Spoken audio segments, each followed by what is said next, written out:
I spent $347.83 of my own money on this, the new Commodore 64 Ultimate, a brand new 1980s computer built from modern components. But personally, I'd rather spend half that to buy an original Commodore 64 and have a ton of fun fixing it up.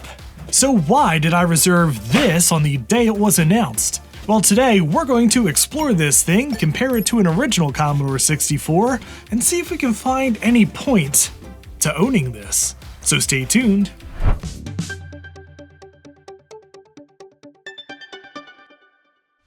And if you think the recipe for retro is an FPGA-based future, I hope you'll consider subscribing to the channel. Okay, so the main reason I reserved one of these things early is that there are a lot of people that I consider friends of mine who were involved in bringing this thing to life. But truth be told, it really is almost the exact opposite of the kinds of projects that I personally get really excited about. I love hacking around with original hardware, and I especially love projects that make original hardware do things it was never intended to do.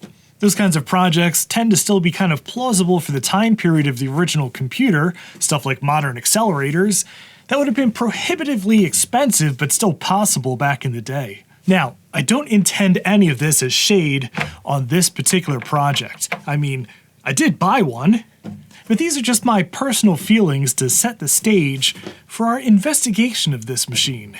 You see, this C64 Ultimate has nothing vintage hardware about it.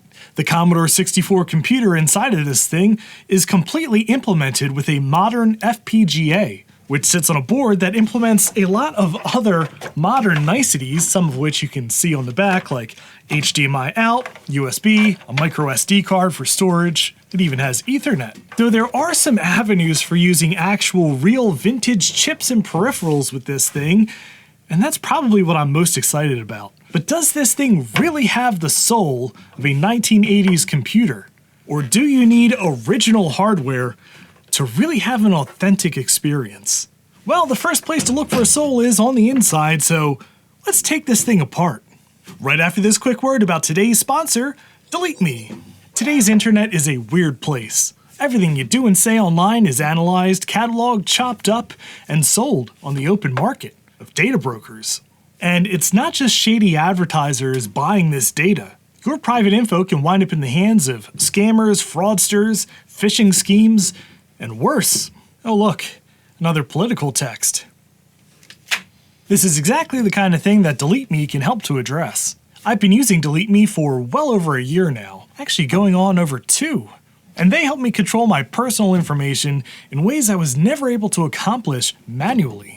They constantly scour the internet for my info and report back to me exactly which data brokers and websites have it. And then, well, they delete me. And there's a privacy advisor that I can reach out to at any time. Just look at my listings removed over time. A big spike in the beginning where they removed the huge amount of data that was just floating out there, and then a consistent removal of all the data that keeps popping back up. Get 20% off Delete Me consumer plans when you go to joindeleteme.com/actionretro and use promo code ActionRetro at checkout. Thanks again, Delete Me, for sponsoring today's video. Oh, here's the best part. Ooh, that's nice. Okay, I know I said we were going to take this apart first, but just looking at these two next to each other is kind of incredible. It's almost hard to tell which is the original and which is the Commodore 64 Modern Ultimate. This one. But it is just so freaking close to the original. There's actually very few things that tell it apart from the front. I mean, of course, this one has this color of function key, although some of the originals had those colors as well, I believe. Really, the only noticeable difference is the font on the Power Lights sticker. How funny is that? On the back here, of course, things do differ just a bit. We do have cartridge slot, cassette slot, serial, actual real authentic video, so you can plug this into a period correct monitor. We have an RF slot and HL with nothing in there. I don't know what that's for. On the original machine here, of course, the user port slot, we don't have a user port. Instead, we have HDMI out, Ethernet, and 2 USB ports. But just look at that. They did such a good job on this case. I'm honestly kind of blown away by it. But now it's time to sacrifice it. Not really sacrifice it. Hopefully we can put this back together. We've got 3 screws here, which is just like the original 3 screws. Okay, so here are the main boards of the Commodore 64 Ultimate. I won't go into the history of this board, but it is pretty interesting and predates this product. I'll link to some other videos by some other creators who covered the history of this board, as well as doing some very nice unboxings. But we're just going to focus on the functionality here. The actual Commodore 64 is this.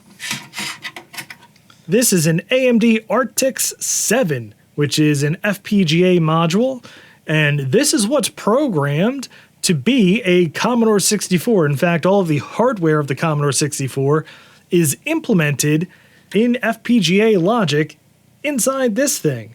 As we all know, FPGAs are basically magic.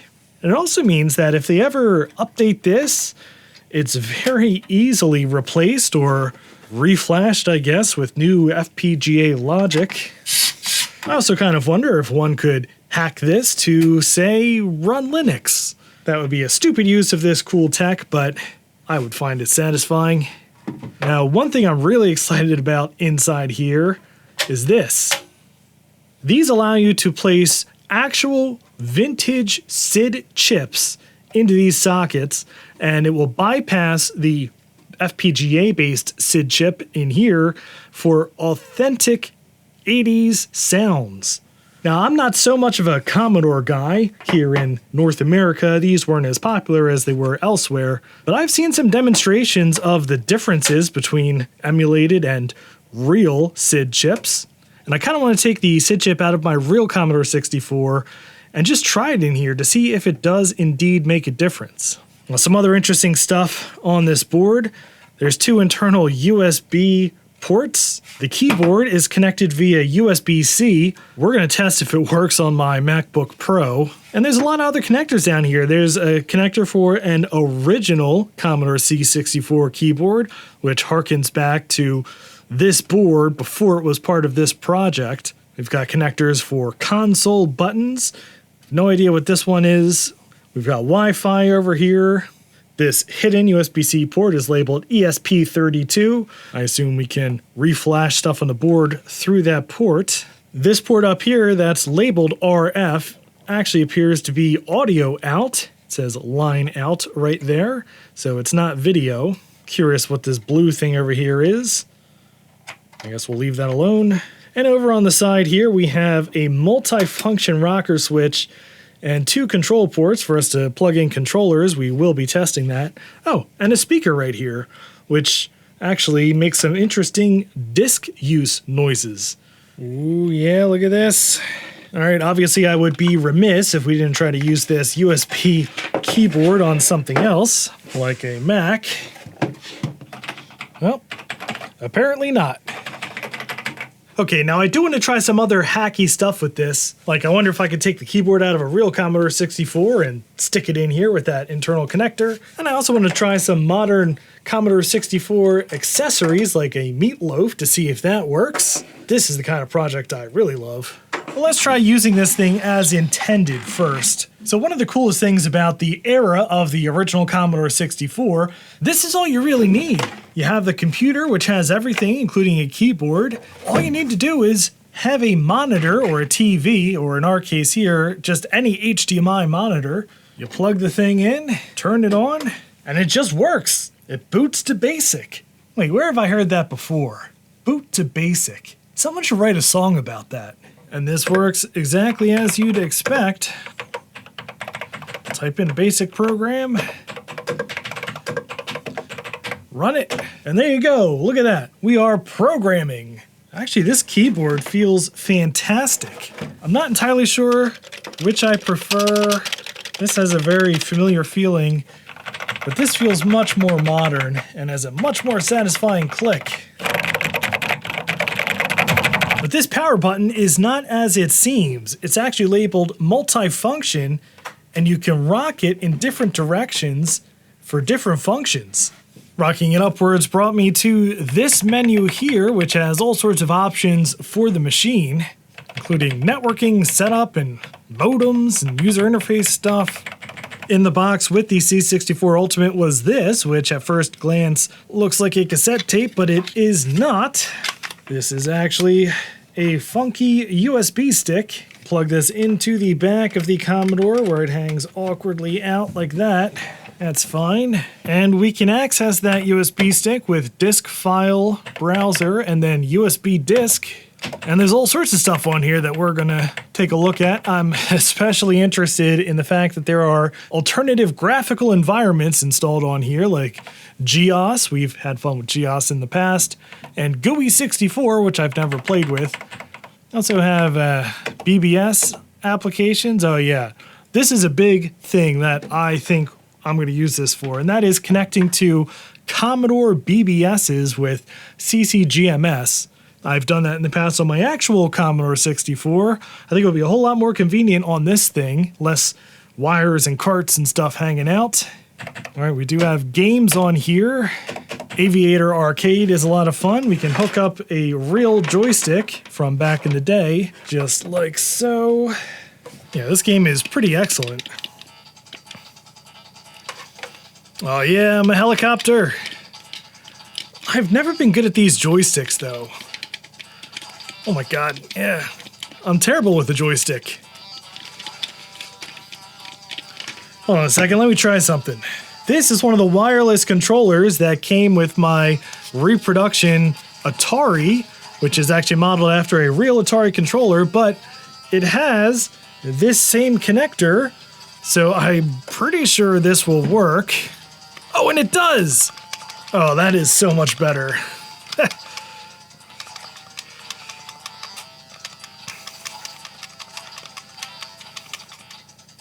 Alright, this plays pretty excellent. But I'm kind of curious. This music sounds awesome. What would it sound like with a real SID chip? Okay, inside my real Commodore 64, this is the SID chip. We are going to gently remove it. There we go. And then inside our C64 Ultimate here, we can just place it in one of these slots. There is a handy little diagram here showing the orientation of the notch on the top of the chip so you don't put it in backwards. There we go. Actual vintage 1980s SID chip is installed. And in fact, you can have two at the same time for some extra special features. I don't have a second SID chip or working Commodore 64 to try, but I've seen it demonstrated on some other videos that I will link down below. Oh, neat. Now we have a message that says, SID changed. Please review settings. Okay, what settings? I guess audio setup, SID sockets configuration, SID socket 1, enabled, 6581, yeah, that's what's in there. Okay. I guess let's try our game again and see if it sounds any different. Oh my god, it does! It's hard to say what's different about it. Maybe it's more organic? Less perfect. And of course, this is all coming through HDMI right now. Oh, it is really noticeably different and better. That's kind of amazing. I guess the little variations in the chip, physical chip, change the sound and give it more depth than just creating a perfect chip in an FPGA. That's pretty cool. Okay, I fear I'm starting to like this thing too much. So let's do something hacky with it. Get rid of this. Here is the top half from an original Commodore 64 with its original keyboard connector. Let's plug it into this thing and see if it works. I guess we can plug in the power LED as well. Yep. Oh my god, it fits perfectly. Look at that. 40 years difference between the top half and the bottom half of this computer, but it fits perfectly. All these cutouts line out perfectly. That's impressive. All right, well, I hope I'm not about to blow up my $350 toy here. Oh my god, it freaking works. Look at that. The top half and the bottom half of this computer are 40 years apart, but it still works. The original Commodore 64 keyboard works with the Commodore 64 Ultimate. I'm way more excited about that than I have any right to be, but look at that. All right, can we run this without the top and with a Sony PlayStation 2 Linux keyboard connected to USB? Seems slightly cursed. Yeah, look at that Commodore. It does not work. Maybe a different port? Nope. Maybe one of these internal ports? Nope. All right, I found a much more generic USB keyboard, and this one does indeed work. Oh, look at that. How's that for your Commodore 64? You know, if they looked like this in the 80s, I bet they would have sold much better here in the US. Okay, so here is something that I am really interested to try. Running the C64 Ultimate through an original Commodore 1702 monitor from back in the day. This does have the connector for it, and this should just work. Let's find out. Oh my god, it does work. But it's in weird colors. Okay, turns out I just had to switch from PAL to NTSC, and now it's perfect. Look at that. Oh, it's better than perfect. This looks freaking incredible on this display. Let's up the brightness a bit, contrast. Oh yeah, look at that. It looks amazing. Okay, now this does have a bit of a killer feature that's also a bit hidden, or something at least you probably wouldn't think of, but for me especially, I think it's going to be a game changer for some of the videos I have planned in the future. See, if we hook up HDMI and the old school video at the same time, look at that. It's duplicated, which means that I can screen capture from HDMI while using this display, and that will be actually extremely useful for stuff like this. The Meatloaf, which I've been wanting to do a video on forever, kind of a secret internet for vintage computers. That is, of course, assuming that it works, which we will test right now.